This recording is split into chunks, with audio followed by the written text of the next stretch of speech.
protests were taking place in Jantar Mantar, then this is another agitation that is planning to happen, and this is the farmer agitation once again headed towards the national capital.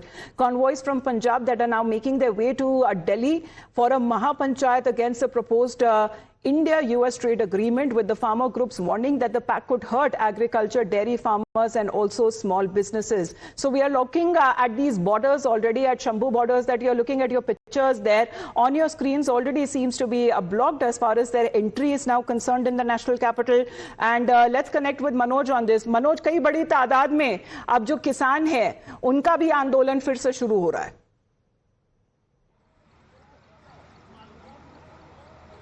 जी जी बिल्कुल, आप तस्वीरें देखिए। बहुत बड़ी तादाद में पंजाब के अलग अलग डिस्ट्रिक्ट से किसान यहां पर पहुंचे हैं और कल से किसान चले हुए हैं। फतेहगढ़ साहिब डिस्ट्रिक्ट में रुके हुए थे, इनका स्टे था, और वहां से अभी कुछ देर पहले ही ये किसान पहुंचे। आप सामने तस्वीरों में देखेंगे, हाथों में झंडे हैं अलग अलग संगठनों के, और तमाम किसान इस वक्त शंभू बॉर्डर पर रुके हुए हैं, इंतजार कर रहे हैं बड़े नेताओं के आदेश का कि आगे क्या करना है, क्योंकि आगे रास्ता बंद है।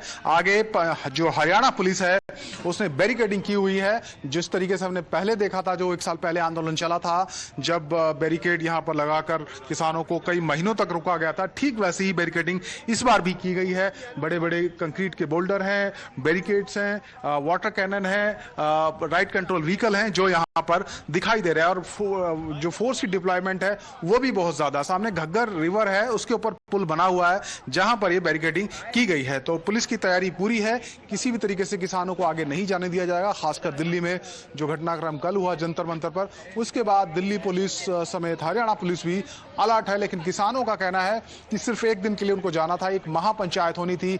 अमेरिका के साथ जो ट्रेड डील हो रही है इसके विरोध में किसान उतरे हैं और चर्चा करनी थी, लेकिन उनको आगे नहीं जाने दिया जा रहा है। फिलहाल स्ट्रैटेजी तैयार की जा रही है, आगे क्या करना है, आगे बढ़ना है या यहीं पर रुकना है। जी, तो डिप्लॉयमेंट के बारे में जरा बताइए, अगर आप तस्वीरों की तरह हमें समझा सके तो, कि पुलिस के तरफ से जो बॉर्डर्स है ताकि ये पार ना कर पाए, तो डिप्लॉयमेंट किस तरह से की गई है अगर दिल्ली हरियाणा बॉर्डर की बात की जाए तो?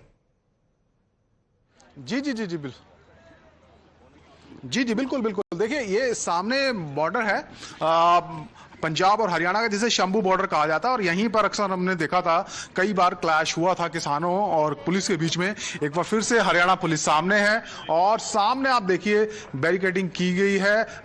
बड़े बड़े जो बैरिकेड हैं वो रखे गए हैं, उनको चैन से बांधा गया। जो ये रास्ता है ये जाता है सीधा अमृतसर से दिल्ली नेशनल हाईवे है, तो इसको भी ब्लॉक किया गया है। और दूसरा जो रास्ता है दाहिनी तरफ, जो दिल्ली से अमृतसर की तरफ आता है, उसको भी ब्लॉक किया गया, यानी कि सील है पूरी तरीके से highway.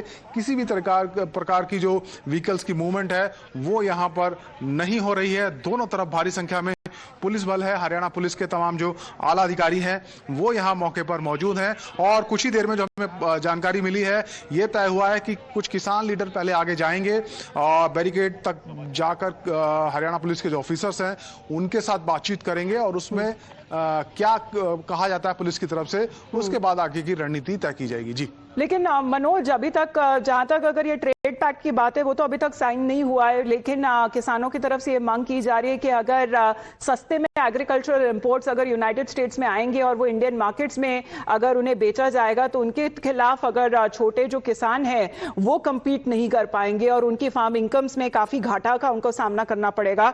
That seems to be the reason as far as what they are now leading with this agitation against the US India trade deal. Manoj, आपका फिलहाल बहुत बहुत धन्यवाद हमारे साथ जुड़ने के लिए।